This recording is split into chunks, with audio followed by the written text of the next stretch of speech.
Chapter 13. Overcoming Limitations and Awakening Inward Powers. Limitations can be overcome through a realization of truth. When we say this, it is taken for granted that every effort will be made on the physical plane. It is necessary to bathe, exercise, and breathe fresh air in order to be well. It is equally necessary to work hard and to give the best of which we are capable in service, in exchange for that which we receive in the way of supply, if we are to be successful. If you keep a gardener, you must pay him. The money that you pay him is part of what you have earned by the sweat of your brain. Therefore, you exchange the work of your brain for the labor of his hands, and you are mutually helped and helpful to one another, both giving and receiving, and each one serving life according to his ability. Taking all of this for granted, we will pass on to the metaphysical side of our subject.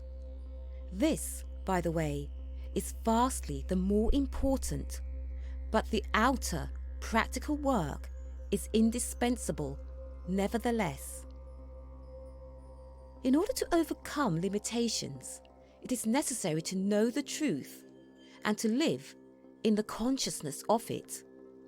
For instance, if ill health is our limitation, then, in order to become free, it is necessary that we live in the consciousness of the wholeness of God and His divine idea. If our limitation be restricted means, it is necessary that we live in the consciousness of the inexhaustible and unlimited nature of the substance from which the Creator brings everything into manifestation. If our limitation is disharmony and unhappiness, then we must become attuned to the divine harmony in such a way and to such an extent as to cause it to be reflected into the outward life. No matter what our limitation may be, we can find liberation and deliverance by looking to our divine source, realizing that in the perfect reality all our wants are supplied, and then living in the consciousness of this truth. Ill health is, apart from physical causes, an outward sign of an inward warfare or disharmony caused by wrong thoughts, emotions, beliefs, an attitude of mind and soul towards life and God. In other words, the life is lived in an error consciousness of disease and sickness.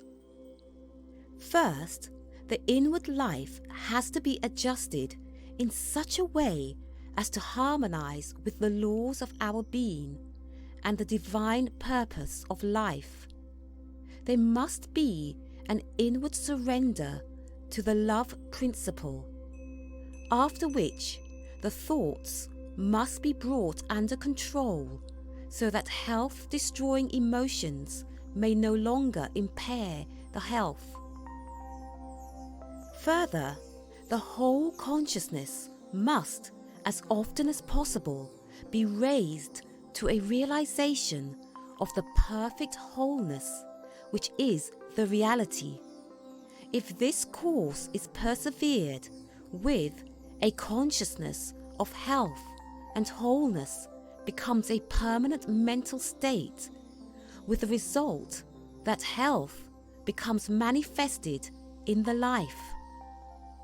The outward life is always a reflection or external manifestation of what we are within, or our state of consciousness.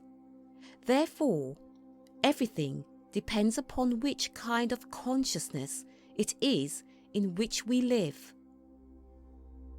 One who lives in the mental atmosphere of divine wholeness, health, and harmony, and consciously directs all the inner forces of nature into health channels.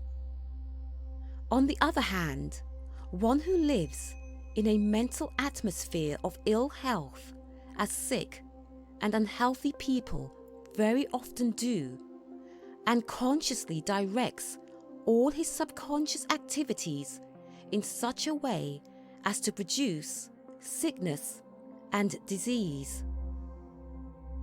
Again, with regard to lack of means, this state also can be overcome spiritually only by living in a higher consciousness of abundance and sufficiency. This affects unconsciously every action in such a way as to bring about a better state of affairs. On the other hand, one who lives in a mental atmosphere of limitation and lack and consciously directs all his actions towards the production in his life of penury and restricted means. The same rule applies no matter what the limitations of one's life may be. Freedom can be gained only by realizing the truth about life and being. When we realize the truth, live in the consciousness of it, and become obedient to the laws of life and being, the life becomes increasingly free. This does not mean that if we are plain of feature and of a stumpy figure, that we shall become beautiful and graceful, but it does mean that these so-called drawbacks will no longer fetter us, and that others will see in us something far better than mere regularity of feature and beauty of form. When the soul is alive and the life filled with love, the homeliest face becomes attractive.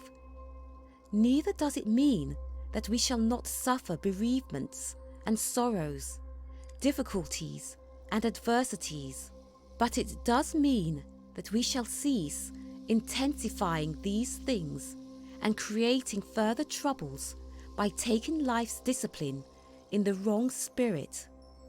It also means that we shall be able to overcome all life's difficulties and trials, become a conqueror in the strife, and in so doing build up character.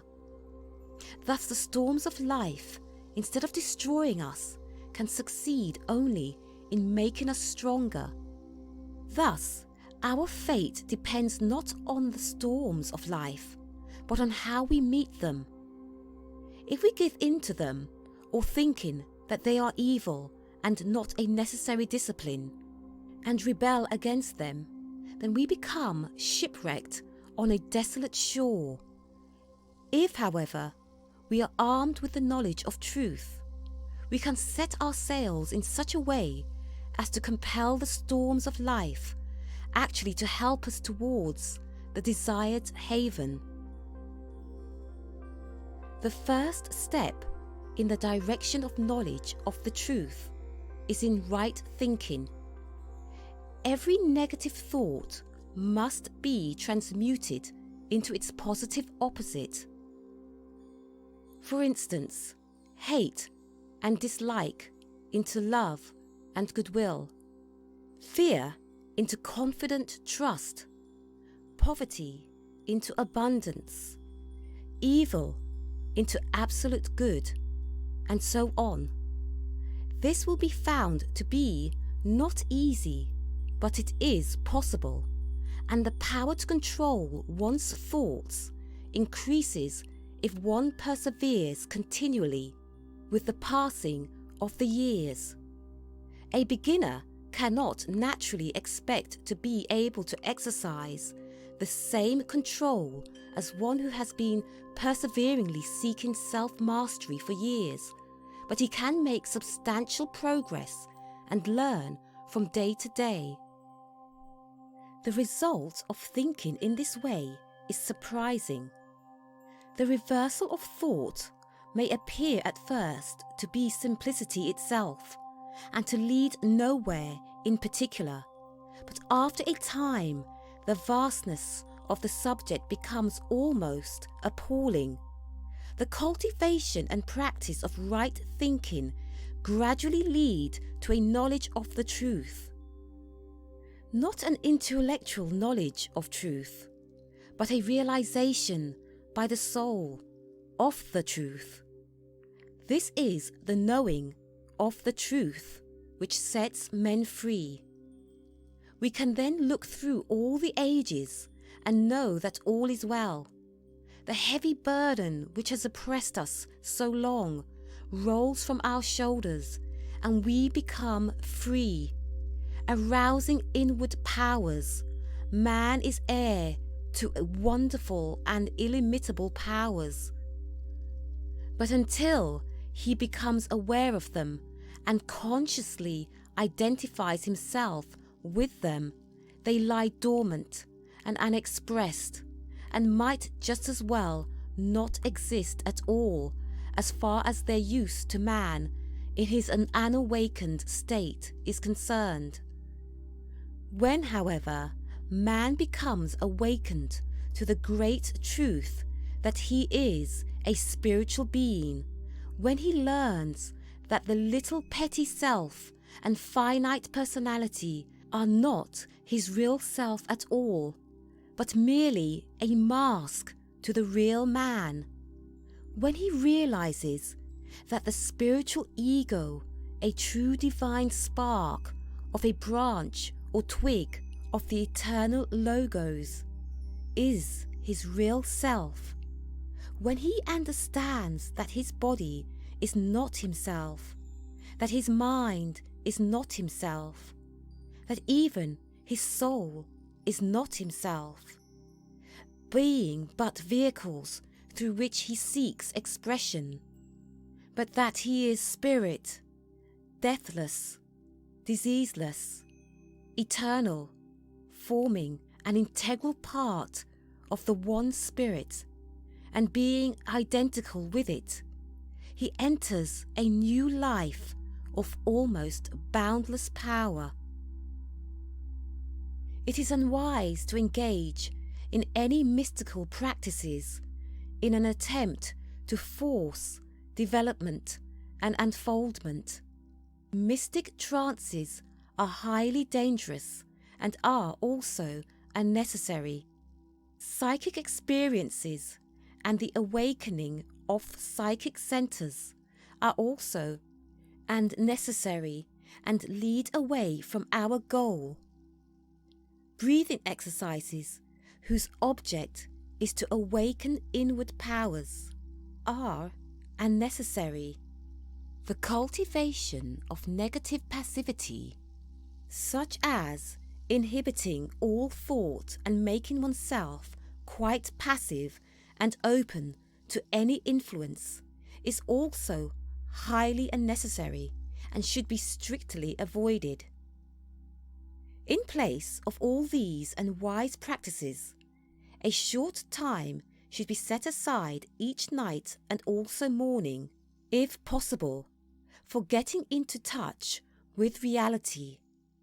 You should then endeavour to realize that the body, mind, and soul are but vehicles of expression, mere servants of the true self or ego. This will bring about in time a consciousness of identity with the one eternal Spirit, what Jesus called our Father in heaven. One might proceed after this fashion. My body is not myself, but is merely something that enables me to live this material life and gain experience. My mind is not myself, but merely an instrument which I use and which obeys my will. My soul is not myself, but merely a garment of my spirit. My will is not myself, but is merely something of which I, the true self, make use, and so on and so on. By such means, you gradually approach the great truth, which cannot be put into words, and which can only become yours through realization or inward spiritual understanding. In addition, one can use a positive statement of truth reverently, but with full confidence, such as, I am a branch in the true vine. In course of time, you'll become possessed of a feeling of tremendous and unlimited power and security. This is a great responsibility, for this power must be used only in service and not for selfish purposes. If it is used for the acquisition of wealth and the gaining of temporal power, great disaster will be the inevitable result. Yet, if used aright, it is bound to have a great, though unconscious, influence for the good on the life, and for this you are not responsible. Constantly endeavour to serve and bless others. Then, because you do not seek them, crowds of blessings will come into your life unbidden, with great happiness being one of the chief. Having found the kingdom of heaven, it will be your experience that all needed good will be added unto you. This power may also be used to strengthen character, to overcome in the conflicts of the soul, and to build up the spiritual body, which will be our vehicle of expression in higher realms. Thank you for listening. This is the end of the chapter and the end of this book, and I just want to thank you all for subscribing.